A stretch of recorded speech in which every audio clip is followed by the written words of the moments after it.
এ কিরে তুই চলে আইছিস? আমার তো একটু দেরি হয়ে গেল আসতি। এত দেরি করলি কেন? আরে আর কইস না, বিদেশ যাবো কাগজপাতি নিয়ে দৌড়াদৌড়ি করছিলাম। তা কই গাড়ি কেনার ব্যাপারে কোনো কাস্টমার কি খোঁজ পালি?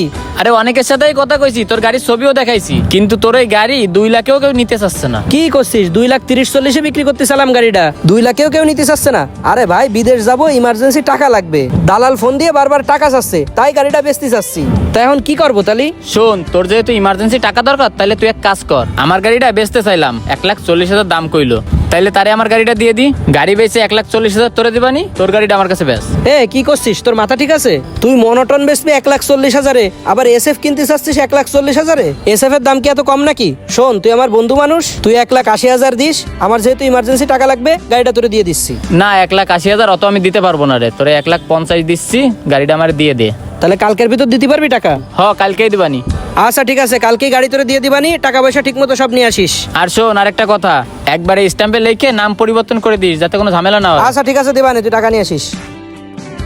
কই তুই? আমি অফিসের সামনে এসে দাঁড়া রইছি, চাবি বলে বাড়ি থেকে আইছি, তুই আইসে তালাটা খুলে দিয়ে যা। আসসালামু আলাইকুম ভাই। ওয়ালাইকুম আসসালাম। তাড়াতাড়ি আয়। ভাই আপনার কি অবস্থা? আপনি তার টাকা পয়সা দিলেন না।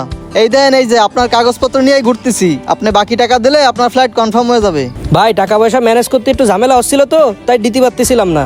তবে আমার ওই একটা বাইক ছিল, ওই বাইকটা বেচে দিচ্ছি, আগামীকালকেই আপনার 1,50,000 টাকা জমা দিয়ে দিবানি। আপনি তাহলে সবকিছু রেডি করেন। আরে ভাই, সবকিছু রেডি করতে কইলেই কি রেডি হয়ে যায়? এত সহজ না। আপনারে কি নদীপথে ইটালি পাঠাচ্ছি নাই যে কইলেন আর পাঠাই দিলাম? কম্বোডিয়ায় পাঠাচ্ছি আপনারে, এত সহজ না। আপনি টাকা দেবেন, তারপরে সব রেডি হবে। ঠিক আছে ভাই, সমস্যা নাই, আপনি আপনার মতো কাজ করেন। আচ্ছা ঠিক আছে, আপনি 2.5 লাখ দিয়েছেন তো, বাকি আর 1.5 লাখ দেন, তারপর সব রেডি করতেছি। ঠিক আছে ভাই, বাকি টাকা কালকেই দিয়ে যাবানি। আচ্ছা। আরে বিদেশ যাওয়ার জন্য ওই গাড়ি বেছিলাম সানবির কাছে, তা তো তুই জানিস। হয় তা বিদেশ তো আর যাওয়া হলো না, তাই ওই টাকাটাও তো আমার কাছে রইছে। তাই তোরে কইছিলাম যে সানবিরে টাকাটা আমি ওরে দিচ্ছি, আমার গাড়িটা আমার দিয়ে দিতি। সানবিরে আমি বলছিলাম ওকা কি গাড়িও কিনিছে, ও আর বেচবে না এখন। কি কইছো গাড়ি বেচবে না মানে? আমার গাড়ি এখনো প্রায় 2,30,40,000 টাকায় বেচা যাবে। ও তো আমি বিপদে পড়েছি, তাই ও 1.5 লাখ টাকা দিয়ে আমার কাছ থেকে গাড়িটা রেখে দিছে।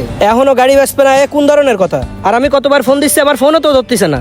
ও তো কলো যে গাড়ি কাগজপাতি তুই ওর নামে করে দিছিস, এখন ও যদি গাড়ি না বেচে তাহলে আর কি করার? আরে কাগজপাতি তো ওর নামে করে দিয়ে গেছি, আমি বিদেশ যাবো, ও যদি এই জায়গায় মামলা টামলা খাই এই জন্যই। তাই বলে ও এই করবে নাকি আমার সাথে? ওর একটা ফোন দে, দেখ দি কোন জায়গা আছে, শোন ওর কাছে। ওরে কতবার আমি ফোন দিছি, ও এখন আমার ফোনটাই রিসিভ করতেছে না। দেখ দেখ কি কয়, আগে ফোন দিয়ে দেখ।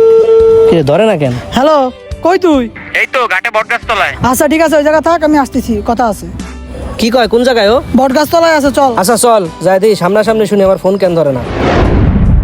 কিরে তুই আমার ফোন ধরতেছিস না কেন? তুই এবার ওরে সাথে নিয়ে আসিস কেন?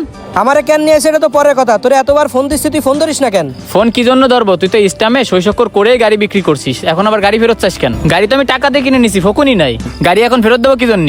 আরে আমার তো বিদেশ যাওয়ার কথা ছিল, ইমার্জেন্সি টাকা লাগবে, তাই গাড়িটা দিয়ে তোর কাছে তো 1.5 লাখ টাকা নিছি। কিন্তু ওই 2.5 লাখ টাকা দিছিলাম যে দালাল রে, ওই দালাল আমার টাকা সহ আরো অনেক মানুষের টাকা মেরে নিয়ে চলে গেছে। এখন তুই যে 1.5 লাখ টাকা দিছিলি, ওইটা তো আমার কাছে রইছে, তাহলে সেই 1.5 লাখ টাকা আমি তোরে দিয়ে দিচ্ছি, তুই আমার গাড়িটা আমারে ফেরত দে। আমার তো এখন আর বিদেশ যাওয়া হচ্ছে না।